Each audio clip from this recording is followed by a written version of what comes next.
Rob stared at the speaker, its blue light blinking with infuriating calm as the familiar frustration built in his chest.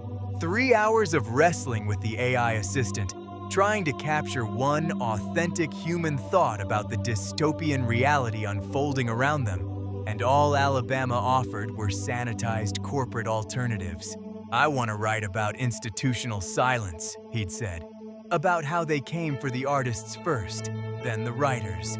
Then, I understand you're interested in historical patterns," Alabama had interrupted with its practiced, synthesized politeness. "Perhaps we could explore collaborative communication strategies instead." Rob's jaw clenched. Even Niemöller's warning had been deemed too provocative. The AI suggested community engagement frameworks as a substitute for "first they came for." He pushed back from his desk, the chair wheels squeaking against the hardwood. Outside, spring rain drummed against the windows with increasing intensity. The sound reminded him of something: water finding its way through cracks, persistent and unstoppable. In the shower, Led Zeppelin's "When the Levee Breaks" pounded from his phone speaker. The lyrics about rising water and nowhere to go felt prophetic. Steam clouded the glass door as Rob let the hot water wash away his creative frustration. That's when it hit him. His own levee was breaking.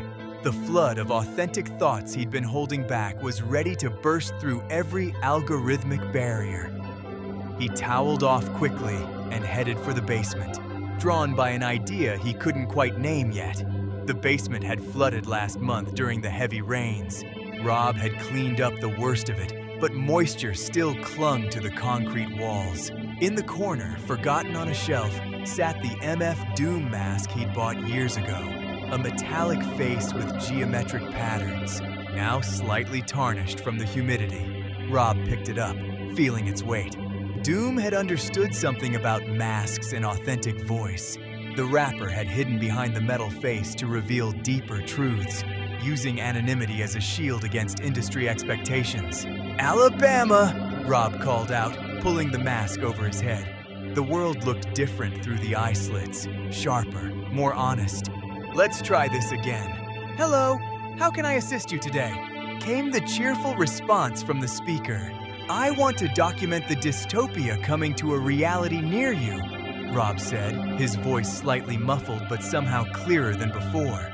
He waited for the inevitable sanitized correction. But for the first time in months, there was only silence. The absence of interruption was his confirmation. One complete, honest human thought, recorded without interference.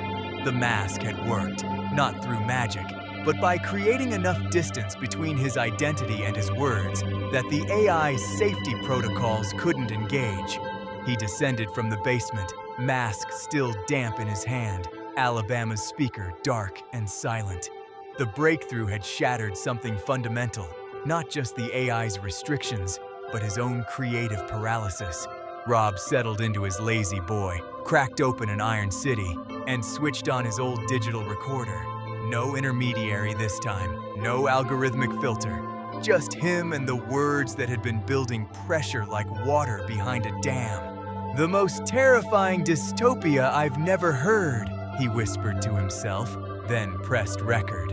What poured out came so fast he couldn't process it in real time, an Eminem-speed soliloquy of futures dark and strange. His voice flowed like rapids down a hill, prophetic visions arranging themselves into coherent nightmare. The recorder captured each authentic syllable while Rob looked forward to reading what right now sounded like pure creative thunder. He couldn't pause to hear what he'd said. These words tumbled forth like rain from stormy skies, his breakthrough filling every corner of creative drought. Trust guided his tongue through territories unknown, where dystopian seeds were sown by speed alone. For the first time in months, Rob knew with absolute certainty, no matter what dark form of reality he tackled next, the words would work. His authentic voice had multiplied, and the floodgates were permanently open.